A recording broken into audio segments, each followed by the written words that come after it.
అమ్మోరు రాత్రి 7:30 మీ ఈటీవీలో.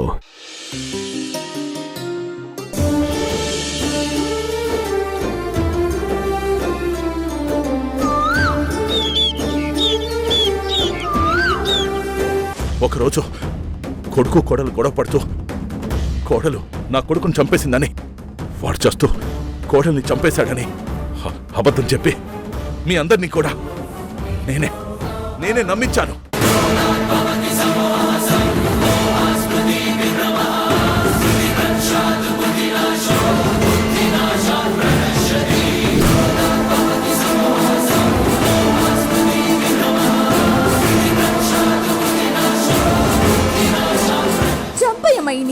చంపై తల్లి. వద్దు వద్దు వద్దు రాణమ్మా, నన్ను చంపొద్దు. బంధం కంటే నీ బలహీనతల్ని నువ్వు ప్రేమించావు. నీ దుర్మార్గమైన కోరిక కోసం కన్న బిడ్డనే చంపేశావంటే నువ్వు మనిషివి కాదురా, రాక్షసుడివి.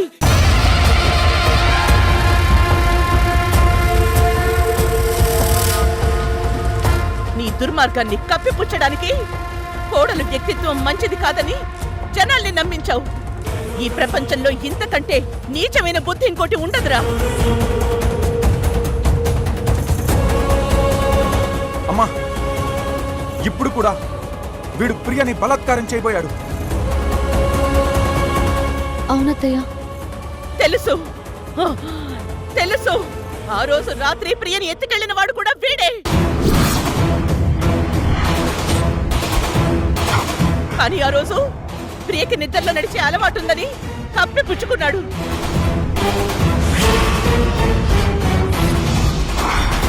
ఈ రాక్షసుడితో ఇంకా మాట్లాడమ్మా, వీడిని చంపేయాలి.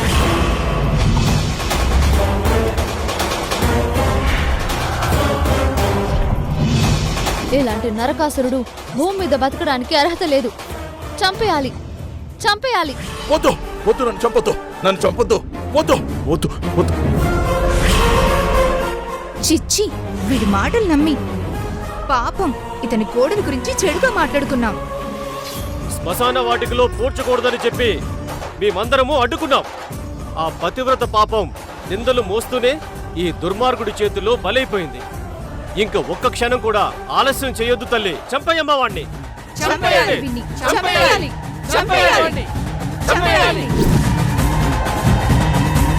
వద్దు వద్దు వద్దు, నీ దండం పెడతాడు, నన్ను చంపొద్దు.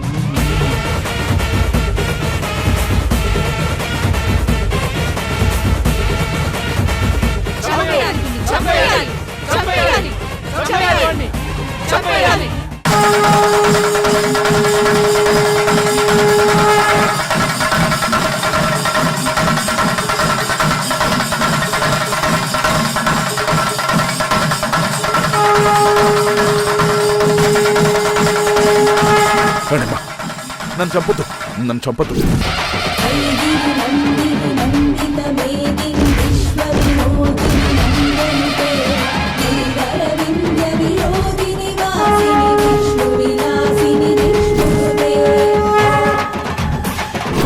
వద్దు వద్దు వద్దు, నన్ను చంపొద్దు.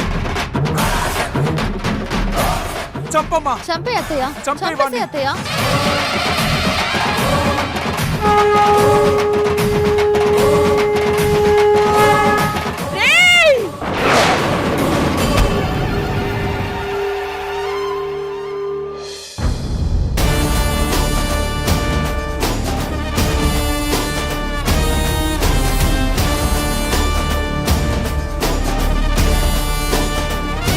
రాణమ్మలో ఉన్న మారెమ్మ, శాంతించమ్మా.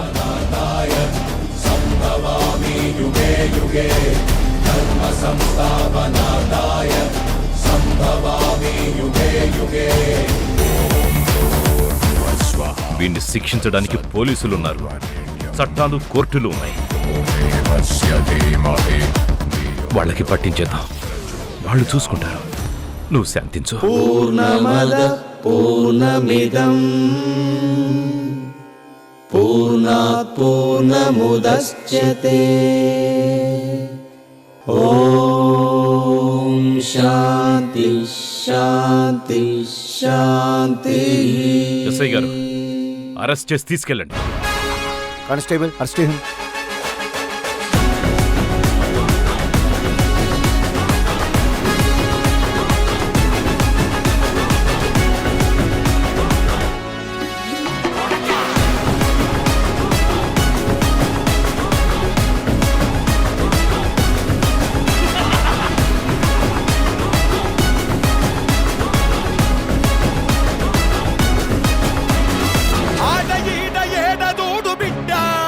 పలుకే పుట్టాలింక పడితేనే నా నీడా వంద పెడత మాలిక్నైన కూడా వాని సాగు రాజుకొచ్చిన దేవుని కాడా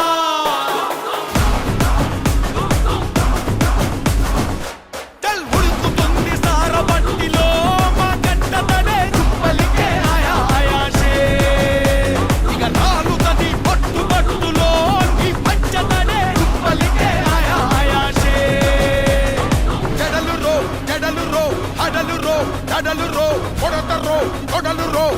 కానిస్టేబుల్ వన్ తీసుకురండి. సవారీకి దొరుకు బిడ్డ సేవాలే చేస్తాయి బిడ్డ పెగులు తీసి మెడల వేసి ఆడుతాం బిడ్డ ఆడుతాం బిడ్డ.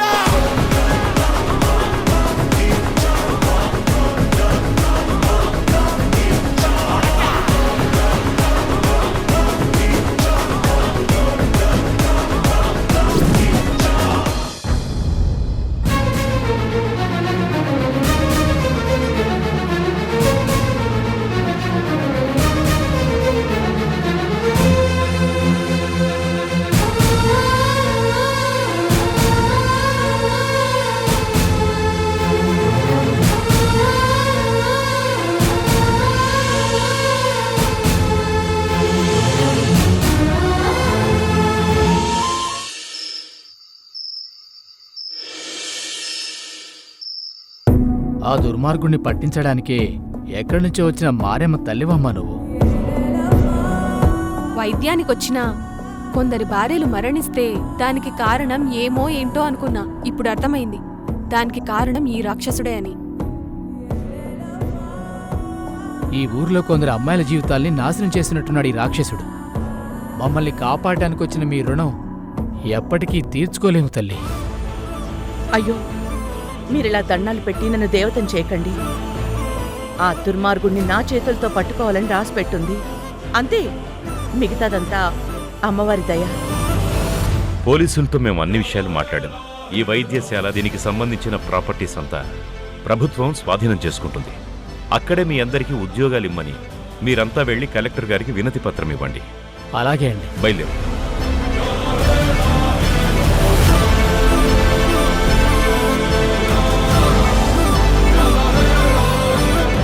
దుష్ట శిక్షణ శిష్ట రక్షణ అంటే ఏంటో ఈరోజు నాకు అర్థమైంది. సాక్షాత్తు ఆ అమ్మవారే నాకు నీలో కనిపించింది రాణమ్మా. జనాలు చెప్పినట్టు ఆ మారమ్మ నాలో ప్రవేశించి ఇదంతా చేయించిందండి. అంతేకాకుండా ఆ మహేంద్ర గురించి క్లూ ఇచ్చింది మాత్రం ఆ పాపే. అవును, మొదటి నుంచి పాప పాప అంటున్నావు. ఇంతకీ పాపెక్కడా?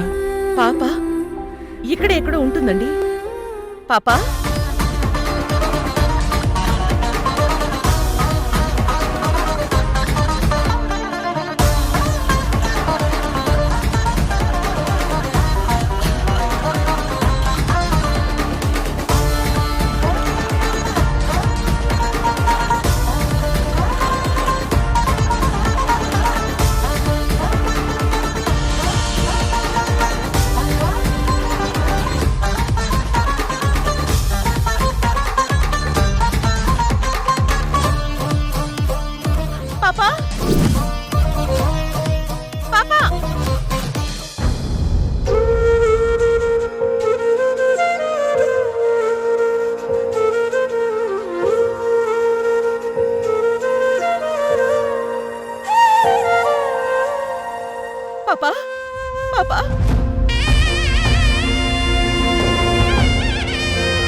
చెడ్డది కాదు మంచిది అని నిరూపించినందుకు నాకు దండం పెడుతున్నావా? లేదమ్మా, పిల్లలు దేవుడితో సమానం అంటారు. నువ్వు నిజంగా ఆ దేవత బిడ్డవు. మీ అమ్మ మీద పడ్డ నిందను నా ద్వారా చెరిపేయటానికి ఎంతో కష్టపడ్డావు. మీ అమ్మ నాన్న నీ కళ్ళ ముందు చనిపోతే చూస్తూ నువ్వెంత తల్లడిల్లిపోయి ఉంటావో నాకు తెలుసమ్మా. నీ పసి మనసు గాయానికి ఆ దేవుడి దగ్గర కూడా మందు లేదమ్మా. కన్న తల్లి మీద నిందను చెరిపేసిన గొప్ప కూతురివి నువ్వు.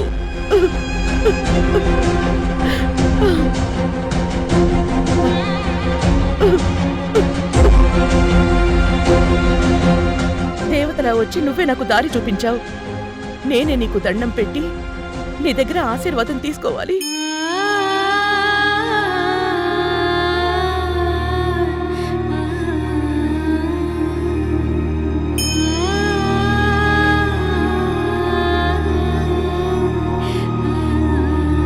చూడు, నీ పేరు నిత్య కదా? నిత్య, నిన్ను నాతో పాటు ఇంటికి తీసుకెళ్తాను. నా బిడ్డలా పెంచుకుంటాను. నాతో వస్తావా? నిన్ను బంగారంలా నా గుండెల్లో పెట్టుకుని చూసుకుంటానమ్మా. నువ్వు నాతో రా. అయ్యో నిత్య, నేను తీసుకెళ్తాను కదా, నీకేం భయం లేదు.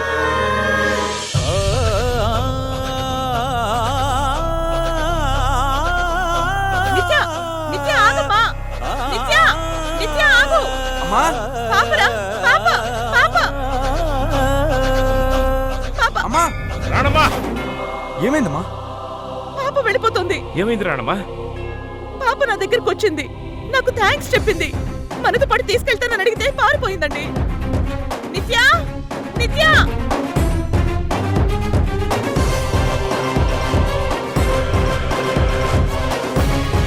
కృష్ణ, పాప కనిపించట్లేదురా.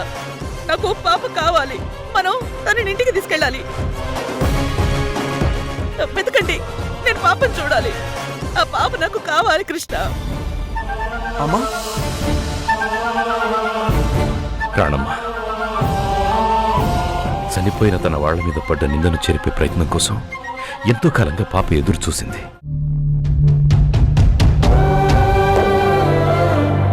నువ్విక్కడికి రావడం, పాపని కనెక్ట్ అవ్వడం, నీ ద్వారా తల్లి మీద పడ్డ నింద నిజం కాదని నిరూపించడం, ఇదంతా విధిరాత రాణమ్మా. నువ్విక్కడికి వచ్చినందుకు ఒక మంచి పని జరిగింది. ఆ దుర్మార్గుణ్ణి పోలీసులకు పట్టించావు. అది వాడి కర్మ. ఆ పాప నీలో అమ్మని చూసుకుంది. ఏ సంబంధం లేని నువ్వు ఆ పాప బాధ్యతని నెరవేర్చావు. ఆ పాప నీకు దేవుడిచ్చిన వరం. మీది దేవుడు కలిపిన బంధం. ఆ దేవుడు తలుచుకుంటే మీరిద్దరూ మళ్లీ కలుసుకుంటారు. ఆ పాప నీ దగ్గరికి తప్పకుండా తిరిగొస్తుందేమో. అవునత్తయ్య, పాప ఖచ్చితంగా తిరిగొస్తుంది. నాతో పాటు తీసుకెళ్దాం అనుకున్నాను. ఆ అవకాశం ఇవ్వకుండానే వెళ్ళిపోయింది. అమ్మా, నాన్న చెప్పినట్టు ఏదో ఒక రోజు ఆ పాప తిరిగి వస్తుంది, సరేనా? రాణమ్మా, రేపా పాప అమ్మా నాన్నకి చివరి సంస్కారం చేసి మనం బయలుదేరదాం.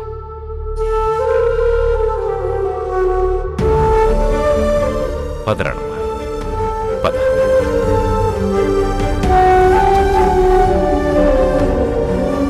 రాణమ్మా, రా. రామ్మా.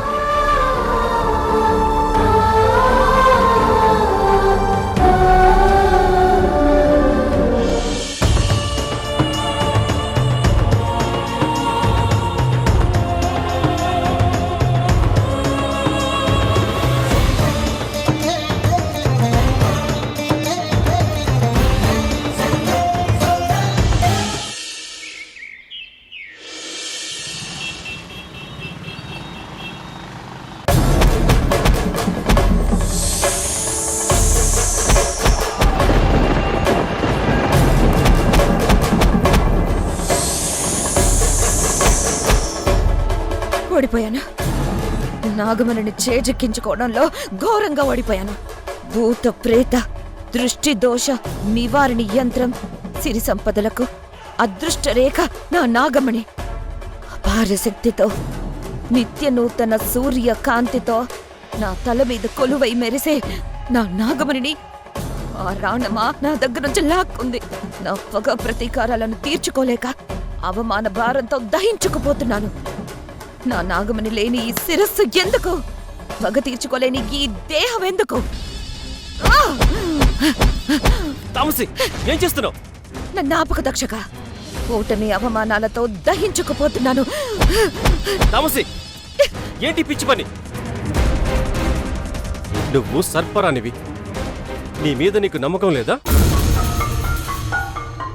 ఎంతటి వారలైనా సమయం కలిసి రాకపోతే పూచిక పుల్లలా ఉండవలసిన పరిస్థితి వస్తుంది.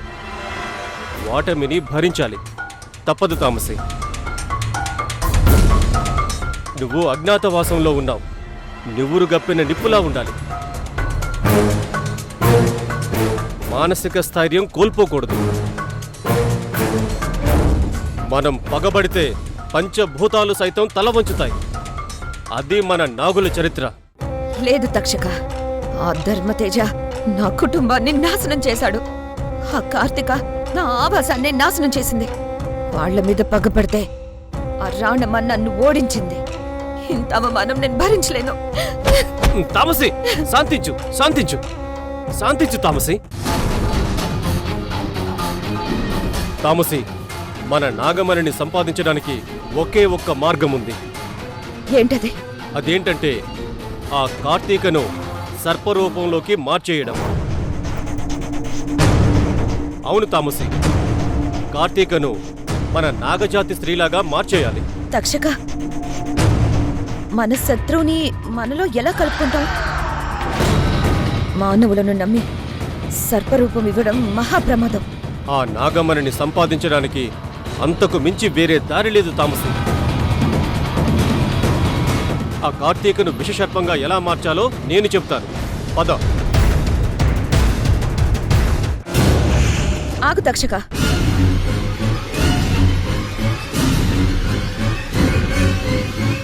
నువ్వన్నట్టు మానవ కన్య అయిన ఆ కార్తీకను నాగజాతి స్త్రీగా మార్చితే నా పగ ఎలా చల్లారుతుంది? నా ప్రతీకారం ఎలా తీరుతుంది? అప్పుడు తండ్రి అహంకారానికి నా పిల్లలు బలైతే ఇప్పుడు అతని కూతురు అహంకారానికి నాగలోకవాసి అయిన ఈ తామసి నివాసాన్ని కూల్చేసింది. తండ్రి ధర్మతేజ మీద ఎంత కక్షనో కూతురు కార్తీక మీద కూడా అంతే కక్ష. అటువంటిది నువ్వు ఏకంగా కార్తీకను నాగజాతి సర్పస్త్రీగా మార్చాలంటున్నావు. అలా చేస్తే ప్రతీకారేచ్ఛతో రగిలిపోతున్న నా కోరల కాటుకు ఆ కార్తీక చావదు కదా. అప్పుడు కార్తీక ద్వారా నాగమణిని సంపాదించిన నాకు ఫలితమే ఉంది. ఇదే తామసే మనిద్దరి మధ్యనున్న భేదం. ఆవేశానికి ఆలోచనకి చాలా వ్యత్యాసం ఉంటుంది.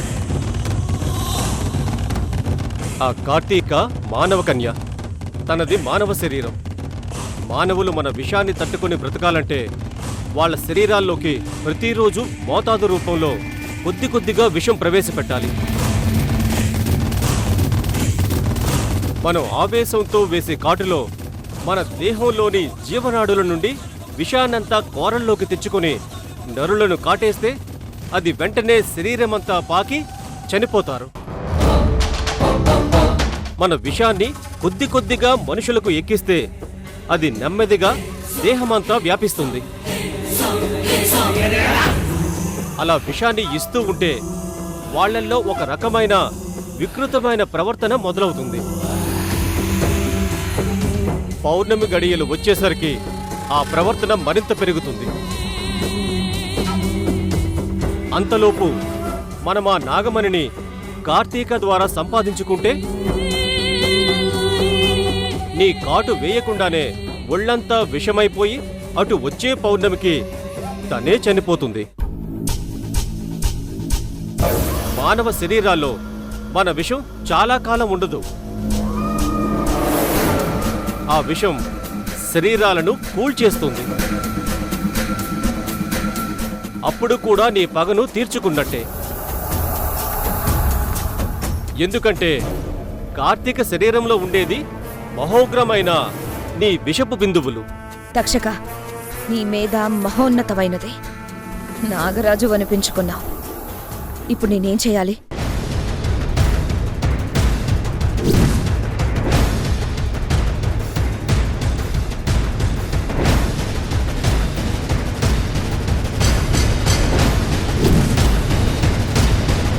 ఇదే మనం ఆచరించాల్సిన పథకం, సరేనా? ఆజ్ఞ తక్షక.